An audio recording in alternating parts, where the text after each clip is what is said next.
Hey, welcome back, everybody. It's that time of week. Time for our favorite shows. This week with Wendy. The one show, maybe the only show that gives you a real look, some real talk about the real SoCal estate of mind.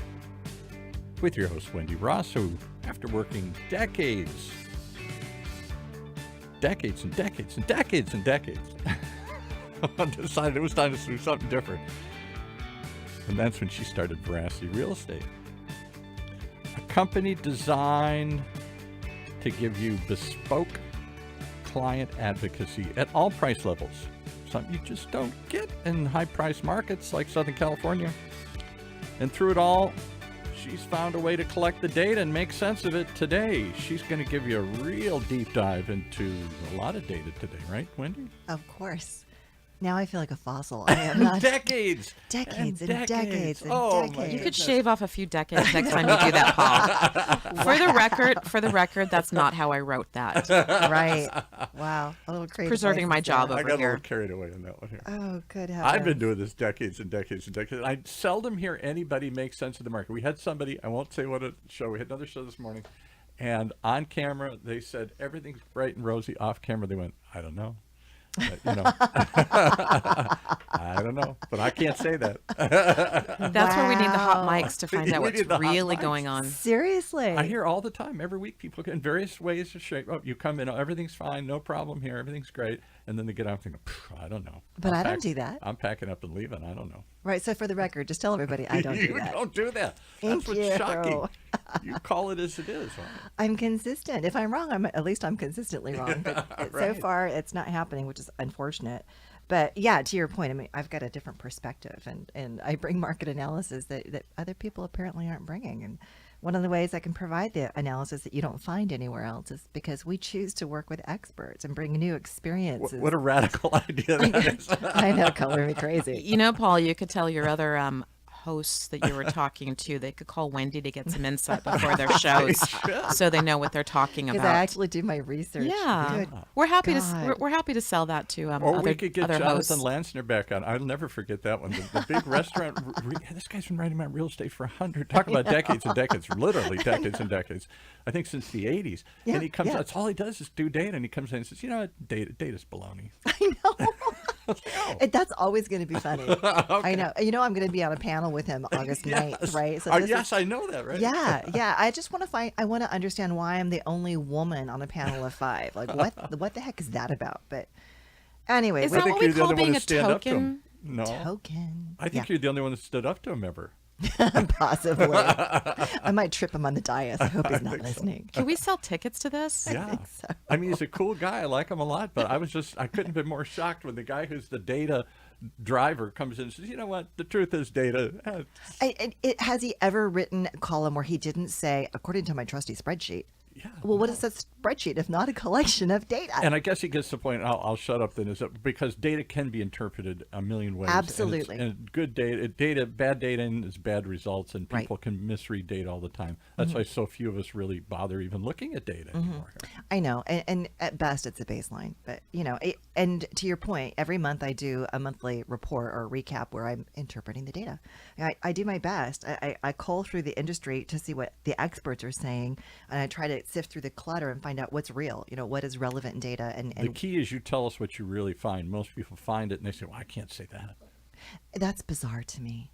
It's truly bizarre to me. And to your point, that's why we're doing this show, because very few people are comfortable telling the truth. Yes. I didn't create this market. I am not the real estate gods of Orange County. I'm just here telling you what I see. So trying to help people make good We're decisions. going to come up with a new instead of a few You're good a mere men. archangel, not a god. So instead of a few good men like the Tom Cruise movie, it's a few good women who will tell us the truth. And You they're can't- right here at this you table. can't That's handle the right. truth. I'm going to tell you the truth. Okay. Oh my goodness. Well, Wendy, do you want to just jump in and tell us actually what happened last week then? It's interesting.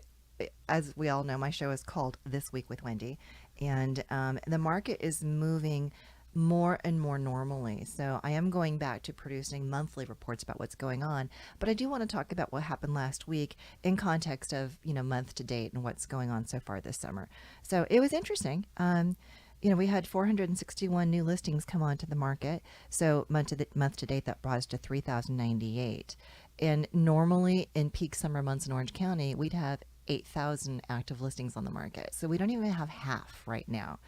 And of those that are actively on the market, there's an average of 37 days on market. So they are taking longer to get into contract.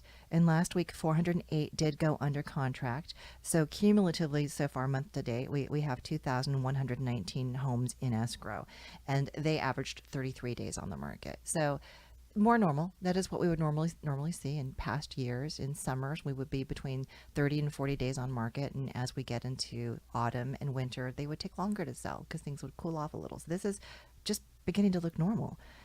Last week, we sold 468 homes, and that was interesting because the week prior, we sold 563. So month to date, that brings us to 1,086 homes sold, which is really a tiny number. And of the homes sold month to date, they average 17 days on market, and the median price month to date was 997, and versus last week it was 1 million. So we're still hovering really close to that $1 million median price mark. That just really isn't changing very much. So in spite of all the headlines, in spite of all that's happening, in spite of the increased interest rates, it's not changing that much. I expect it will. I think that we're on this precipice and we're in this holding pattern. And like I said, there's always a bit of stasis. When the market is shifting, everyone pulls back and holds their breath. And we're sort of in that pulling back and holding your breath, because we should be selling 3,000 and 4,000 homes, and we should have 8,000 to 9,000 homes on the market. So everything is suppressed. Buyers are holding back, sellers are holding back. Everyone is just collectively on pause. And there is going to be a tipping point, and no one really knows which direction that's going to go. As of the end of June, interest rates were pushing 6%, as compared to 3% the year prior, or even 90 days prior, frankly. But those have already been reduced a little bit. The Feds have already eased up a little bit on interest rates, trying to stop this pause. So we just kind of have to wait and see what happens. And as you're always talking about, you can't look at data from other markets and try to color Orange County. Right. You were Right. even having a conversation this morning. This I morning. overheard you here with a client who was trying to bring in some experts to help navigate, and a financial advisor shared some market data, but it wasn't from Orange County, so it really wasn't comparable, right? It was so confusing too, because it was just a screenshot of a chart that was attributed to Redfin data analysts. And it showed this massive uptick in inventory, which showed inventory levels higher than they had been since 2015. And I'm like, well, that's not Orange County. Where is this? I don't know if it was a national data point. And then at the bottom, I saw a footnote that said NAHB. Well, that's the National Association of Home Builders. So new construction is very different from the resale market. So I don't understand why this person brought this data to this client, or if this was just part of the data he brought and the client was excerpting. I have no idea. But to your point, data out of context can be very misleading. That's part of the garbage in, garbage out, Paul. Absolutely. But Orange County is getting some special attention this week, isn't it? I am so insanely curious. So Otto Katrina is the president of the California Association of Realtors. And I know that I have mentioned a couple of times in passing that the Department of Justice has been investigating the National Association of Realtors for 2 years now, basically challenging the way our commission is structured and blah, blah, blah. So Mr. Katrina is coming personally to Newport Beach for a meeting tomorrow. And the topics that they have said that we're going to be talking about, or they're going to be talking about, is the CCP, the Clear Cooperation Policy, which we have talked about, which is a state policy about pocket listings that is supposed to put rules around it saying you must give home sellers these disclosures, advising them that having a sale off market is not a smart thing to do. Yet we've had a 67% uptick in off market sales. And quite honestly, that's why our median days on market data is so skewed. I mean, I was taking a look at the homes that we sold last week. 19 of the 468 had 0 days on market. So they were just put into the MLS for data capturing after the fact. They were pocket listings. So homes really aren't selling as fast as the data suggests. we're just kind of gaming the system. So Otto's going to come and talk to us about that. And the other thing they say he's going to talk to us about is buyer broker agreements. And what's interesting is we have not seen buyer broker agreements in California in decades. And what that means is a buyer will sign an agreement with a broker saying, I promise to be loyal to you. And if I'm not loyal to you and I buy with someone else, you're going to get paid anyway. And I think it's a long time coming because my agents can work with clients months and sometimes even years to have the client go away and do a deal with someone else, which is patently unfair.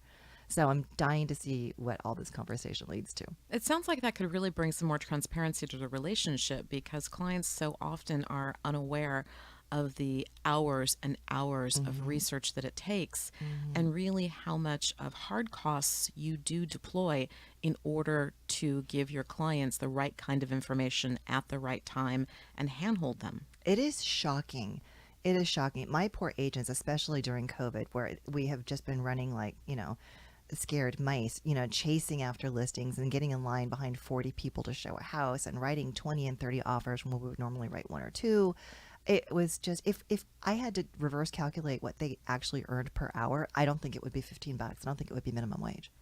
It's shocking how hard we've had to work. And it is shocking how disposably we've been treated. So I think it's interesting to see a little bit of parity be proposed for the market.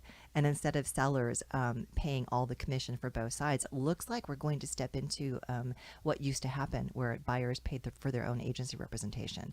So I'm curious to see how that's going to go over. There's a reckoning coming. So in advance, do you already know what questions you're going to ask tomorrow? I'm working on that. You're working on that. I'm working on We were going to that. give them a day's head up, but nope. Catch them off guard on the spot. Can I only give you one question you got to ask him? Sure. When's he going to come on the show? I know. Well, Paul, we actually have a request in. See, I already put Kara on that. I was like, I want him on the show. If nothing else, at least virtually. You can take the call from Sacramento. I'm fine. We can plug him in, right, Paul? Yeah, absolutely. All right. Otto Katrina, if you're listening, please be on my show. Please call in now to confirm. All right. Well, before we do that, we've been talking about this market and you've been doing a beautiful job every week and in your month-to-month reports trying to make sense of it. But to be fair, we've been dealing with a market without a lot of historical precedent. One was because the pandemic and then this year the war in Ukraine. I mean, there's so many other footnotes that we can make. Yeah. But we're emerging from some pretty shaky weeks and months into what you're saying really is more of an observable market analysis. So as we're taking this step back in history, we keep hearing the quotation that's often attributed at least to Mark Twain and, something very bemusing like buy land, they're not making it anymore, Right? some variation of it. And, we always we get to talk about history and literature, but Twain was really offering some very valuable insight into what he was observing and the people he was observing. He was quite the sage. He really, really was a brilliant man. And he knew a lot of very accomplished, very wealthy people. He knew what he was talking about when he made that statement. So before we get into the nuts and bolts of your market report, that historical context is kind of interesting.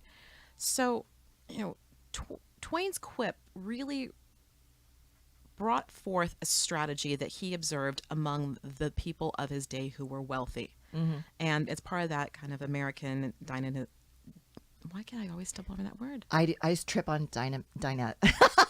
Now I got you going. Dynamism. There we go. Dynamism. There we go. Dino-whoosum. Who to whatism? The people who built the country. How's that? All right.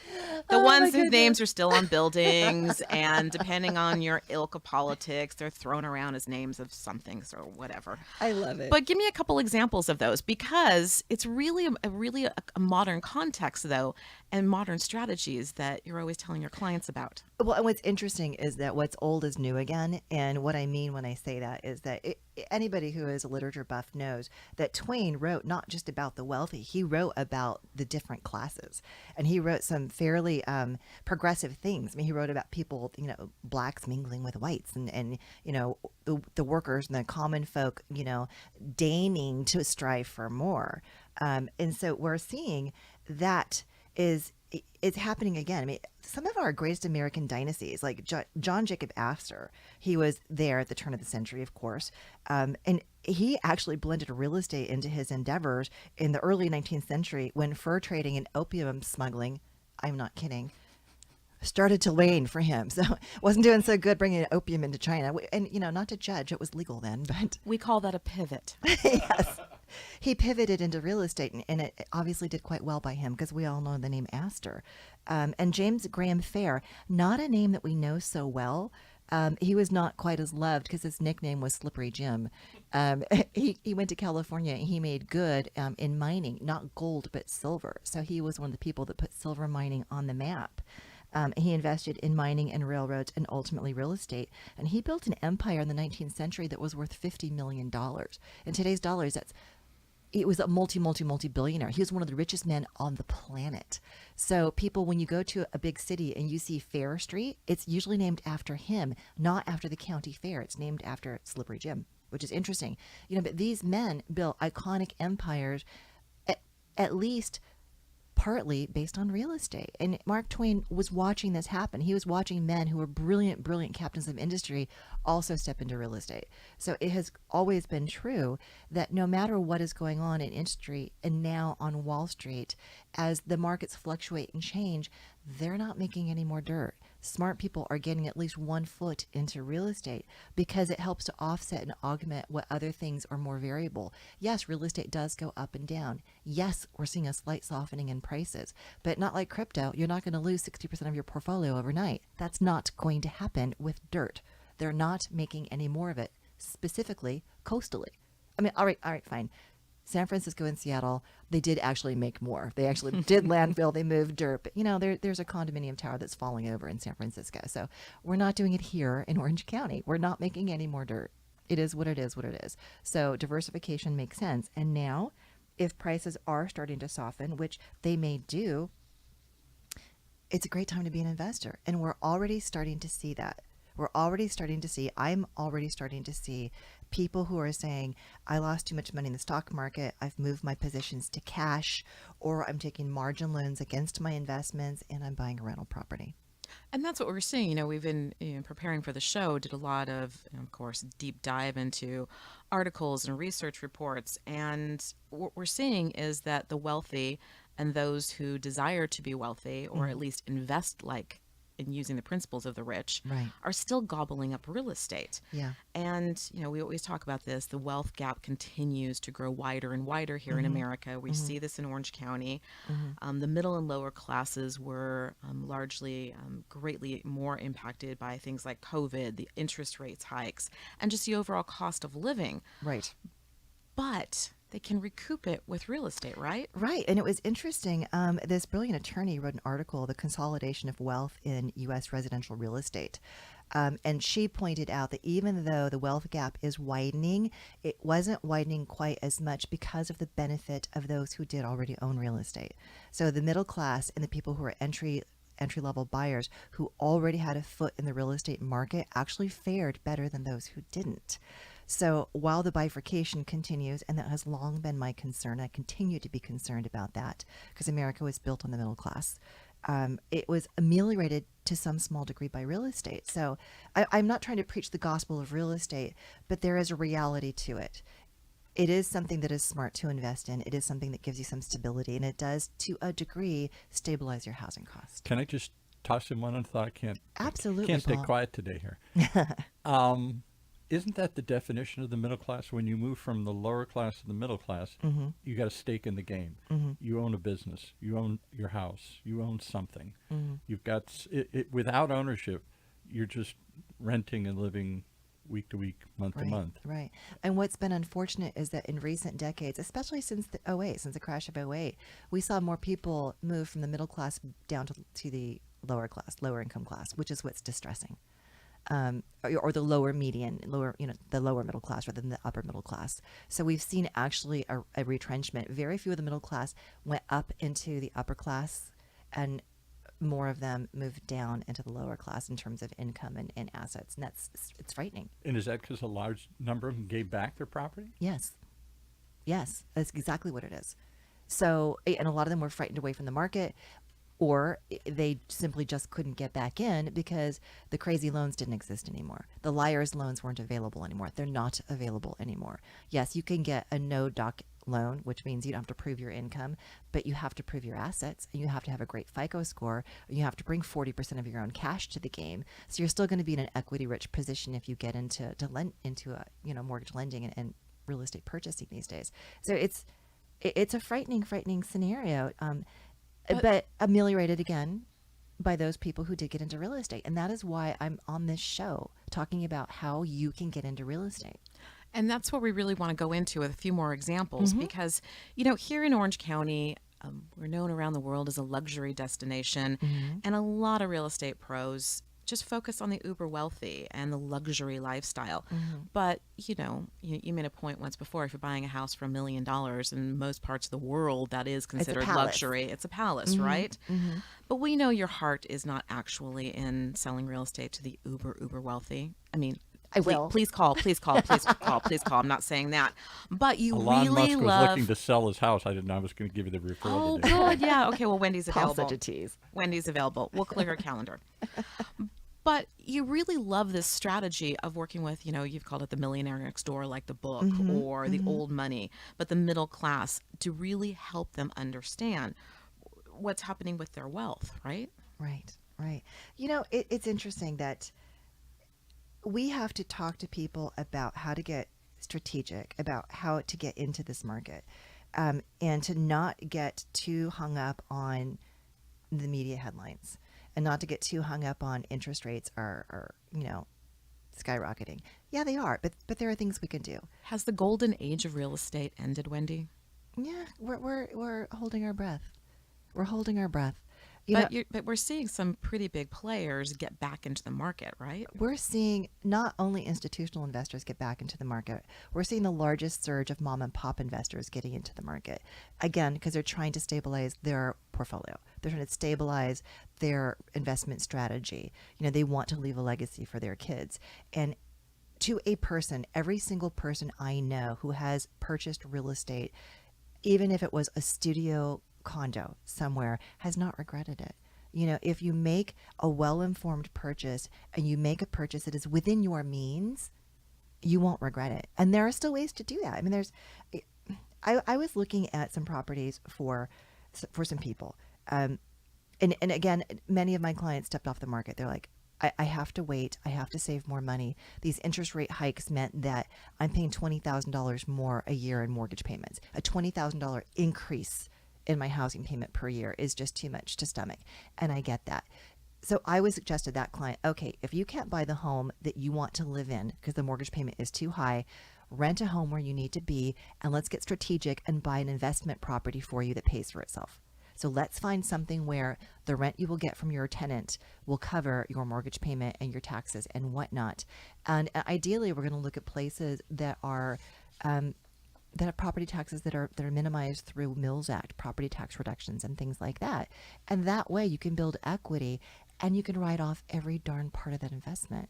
When you're a landlord, form an LLC, purchase property, put a tenant in there. Now you can write off the depreciation of the property. You can write off the maintenance of the property. You can write off the insurance. You can write off the management expenses for it. You can write off the gardener. You can write off all the things you cannot write off for your primary residence. So because you're not paying for a house for you to live in, you're not saving as much money because you're renting, you can at least minimize your tax exposure and try to gain some wealth that way. So for all of those folks who are saying right now, Wendy, I'm just going to sit on the sidelines, can't we just lease for a while and see how things shake out? You're telling them, sure, you could do that, but why not be the landlord who's reaping the benefits of that, right? Yeah, that's what I'm saying. And what I find interesting is there are people, too, that keep calling me saying, I'm just going to wait until I find a fixer and I'm going to fix it myself. And to them, I say, I get 3 to 5 emails every single day from professional flippers asking me to help them find something that's a fixer. There aren't any. It's been done. And if you are one person who's never done this and you don't have your own construction crew, you have no business trying to do this. You do not have the economy of scale. That is not the way to get into this market. Paul has a question. I can just see him queuing up. Is flipping gone for a while? I think so.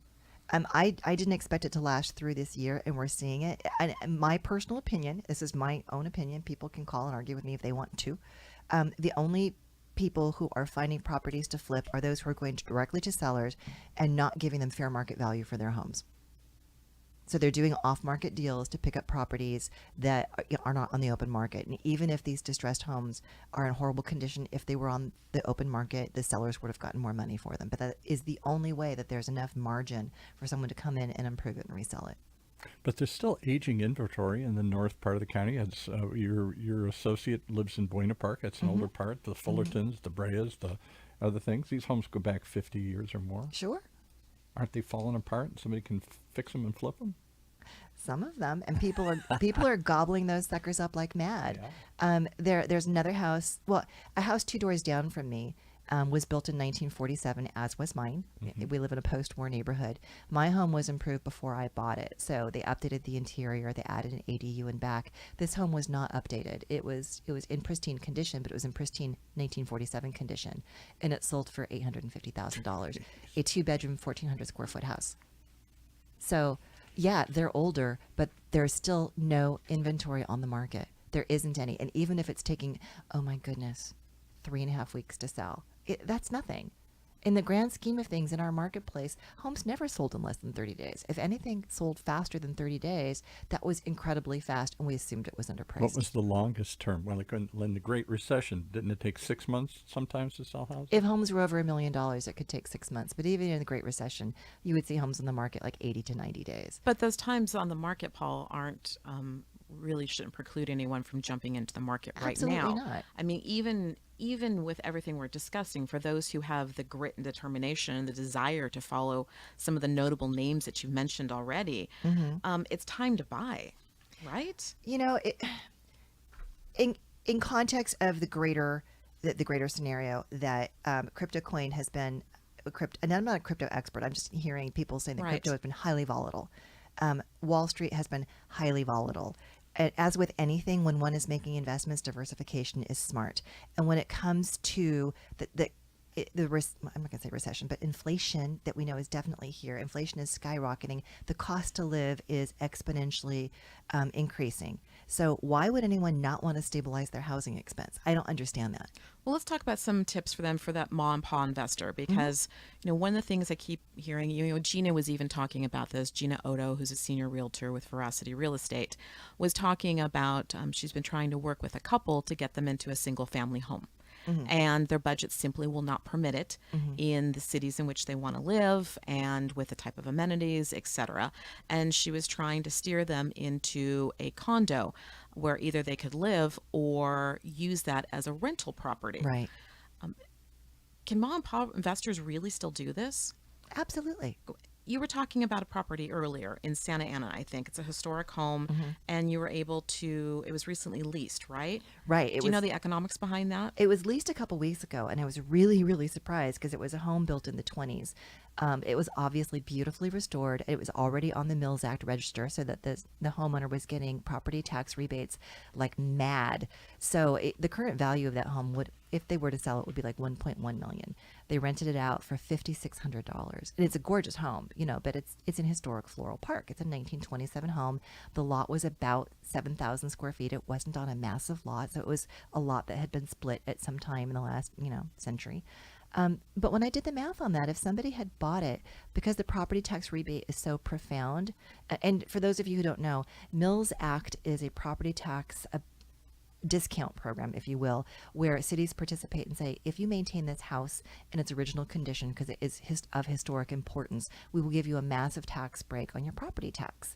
So if you were to buy that house, put 20% down, pay 5 1/8% interest, which is where they are at today, then with the discounted property tax, your monthly payment all in, even if you paid $200 a month for insurance, which you might for a historic home, you'd be paying just over $5,403. You'd be cash flowing almost $200 per month positive. That's before any of the write-offs for your income tax, for maintaining it, depreciation, and all of this other stuff. So that is a brilliant investment.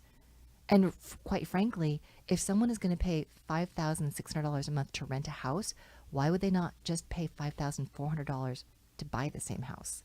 That's possible, people. I just did the math. It's out there. You just have to know what to look for.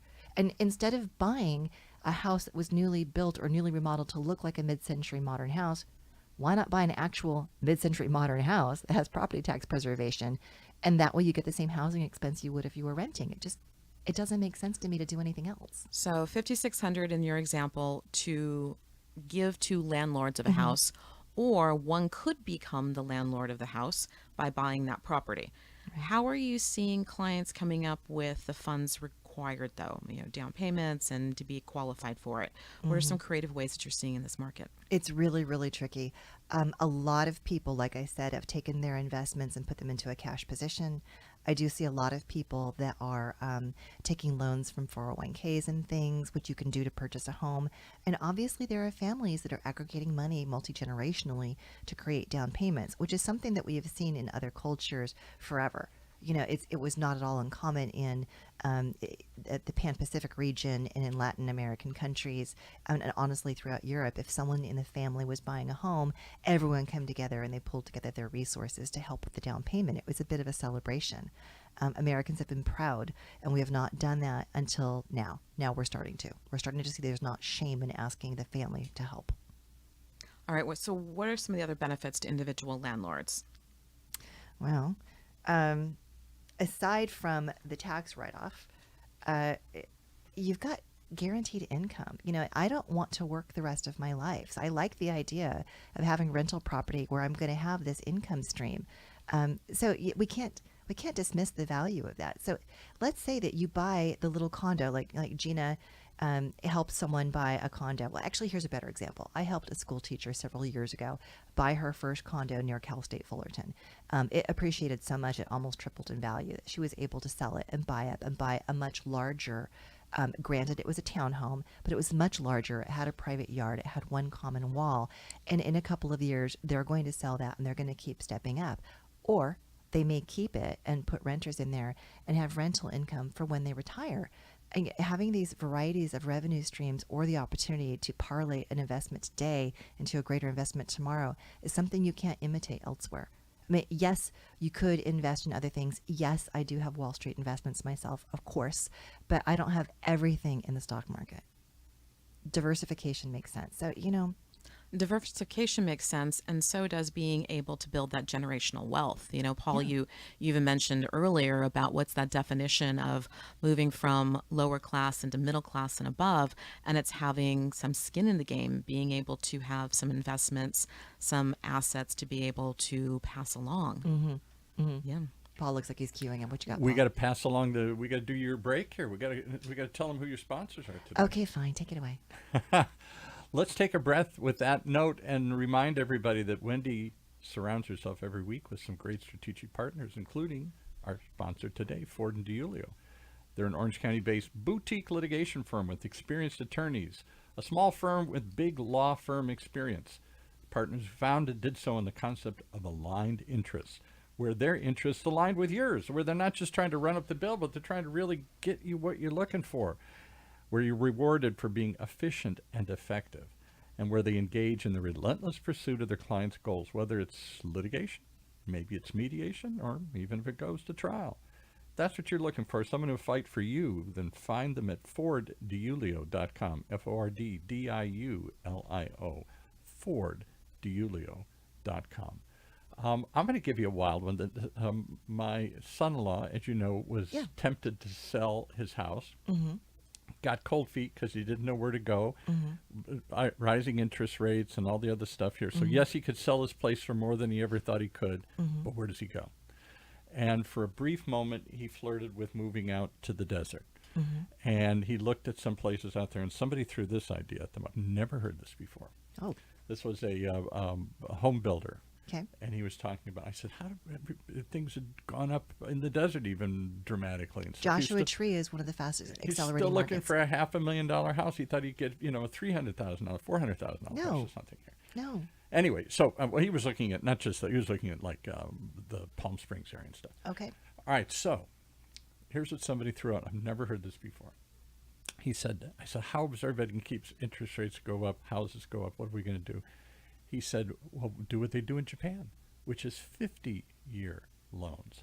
And I said, a 50-year loan? He said, yeah, it's a generational investment. Yeah. You don't ever expect to pay it off in your life, but your kids will.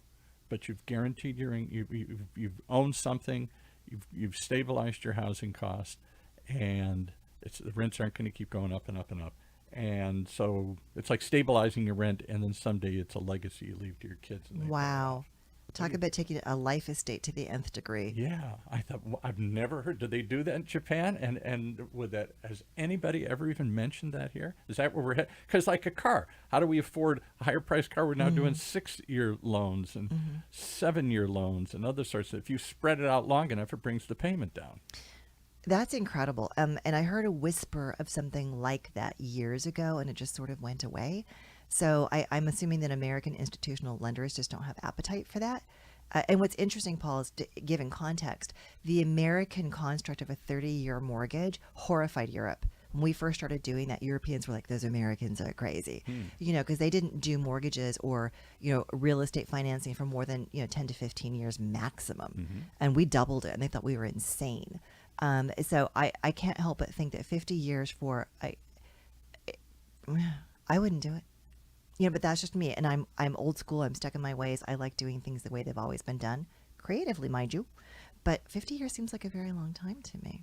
Well, you're renting, but you've got permanent rent for the rest of your life. Sure. And granted, when you sell the property, if you sell it like me, I don't have children. Right. So if I sold it, then of course the mortgage would just be paid, and the next person would get the house, and on and on and on. Right. It's an interesting phenomenon. I would be very curious to see if we went there. I also wonder if it's less about the affordability of being able to buy something versus a cultural approach to family units and the concept of what a family owns. Japanese culture is so very different than American culture. I mean, that's kind of a duh statement. But it also, if you look at how families are raised and grow together, it's a very different. I would really wonder if that's truly just a financial construct or if it's more of a social construct. I have lots of relatives back in the upper Midwest who come from farm country, and many have lived generations on the farms. And it's sort of like that, where somebody bought the farm and didn't pay it off, but the second or third generation finally did, and then it stays in the family forever. Well, and that's the first thing that leaped to my mind is if we put longer term mortgages on it, I think we're going to see even greater suppression of resales. That the properties just aren't going to change hands. Right. And now that we have, like we keep saying, week after week after week, 99% of the homeowners out there now have mortgage rates below 3%, at or below 3%. They are disinclined to sell that property. We're going to have suppressed inventory for a long time. So as much as these armchair quarterbacks want to keep screaming, the sky is falling, inflation is going out of control, interest rates are sky high, the housing market, the bottom's going to fall out and prices are going to plummet, I don't see it. I really don't see it. I see negotiation happening. I see sellers saying, all right, I will prepay your interest, Mr. Buyer. I will pay $30,000 of prepaid interest for you so we can permanently buy down your interest rate to where you want it to be rather than taking a $100,000 price cut, because that's pretty easy math for any seller to do these days. These are the conversations that we're seeing, and homes are continuing to sell. Yes, we're selling fewer because we have fewer available. Could this portend that people have to actually learn to cooperate with one another now? Quel dommage. Maybe. Wouldn't that be phenomenal? People, can we just play nicely with each other? Yeah. Well, speaking of playing nicely, though, Wendy, you always do. And, you are a good supporter of your community. You back your company with the same. And we have an announcement, right? You have a new affiliation. Oh, I forgot that you wanted me to talk about that. I do, please. Well, I am the newest board member of Veterans Legal Institute. And Veterans... Hooray. Congratulations. Great group. Yeah, that's the what's her name? Balta? Antoinette Balta. Antoinette Balta. Yes. So they are a 501c3 organization, and they provide pro bono legal assistance to low-income, homeless, disabled, at-risk, current and former service members to eradicate barriers to housing, healthcare, education, and employment, and to help encourage and foster self-sufficiency. This has always been near and dear to my heart. I think that the way that we have treated our veterans and their families historically has been shameful, and we need to do a better job. So I'm really, really grateful to have been offered this board position, and I'm glad to be there. And I've been a big supporter for years, and now it's just been kind of formalized. So, Congratulations. And you're working on a fundraiser for VLI already, right? right, Lawyers for Warriors. This has been a fundraiser I've supported for the past several years. What a great term. Lawyers for For warriors. warriors. I love it. Antoinette knows what's going on. She is a powerhouse. She is constantly traveling. I'm like, she's in DC again. She's here again. She has shaken hands with more presidents than in her lifetime than I can imagine for a non-politician. She just literally gets out there and gets in their face and says, do something. Do something. We cannot have our veterans on the street, and these organizations that have been reporting of late, our homeless population has decreased. Yeah. Did they report why? Because they're dying. Yikes. They're dying on the streets. How can we let our veterans, people who literally went to Afghanistan and far-flung places and put their lives on the line for us, how can we not do right by them? It is shameful. So back to Lawyers for Warriors. In November 9th, we're going to have a gala, which is one of our biggest annual fundraisers. My company, Veracity Real Estate, has been underwriting the auction portion of it for a couple of years, and we're doing so again. So I encourage everyone to reach out to me or to VLI. Vetslegal.com is where you can go to get information about this and all fundraising efforts. If you want to donate some time, if anybody out there has a beautiful vacation home anywhere in the world that you would be willing to donate as an auction item, please, please, please let us know, because a vacancy for you could be life-changing for a veteran. It could get a veteran a job. It could get them off the street. It could get them cured of a disease. It could do so many things. And specifically restaurateurs, hoteliers, and others that could lend experiences Yes. for the auction for VLI at Lawyers for Warriors. It's a really fun event. You know how many pilots there are here? Yeah. Anybody who pilots, small aircraft or helicopters that would be willing to do a tour for somebody for free. I mean, sorry, you'll have to pay for your gas. I know it's expensive, but we'll give you an auction donation receipt. It would be for such a good cause, and we could raise thousands of dollars through these various experiences. All right, Wendy, how can people get a hold of you this next week? All right. Well, you can listen to the podcast wherever you listen to podcasts, but you can always find me through my website, which is realveracity.com, or my email, wendy@realveracity.com. That's REALVERACITY.com. Or just call me. I'm shameless. This is my phone number. It's 949-870-2424. And just one more plug. If you do want to start to receive copies of the monthly market report and other educational information, promise never to spam, go ahead and go to realveracity.com and you can sign up right there. Perfect. Please All right, do. Paul, take us home. Okay.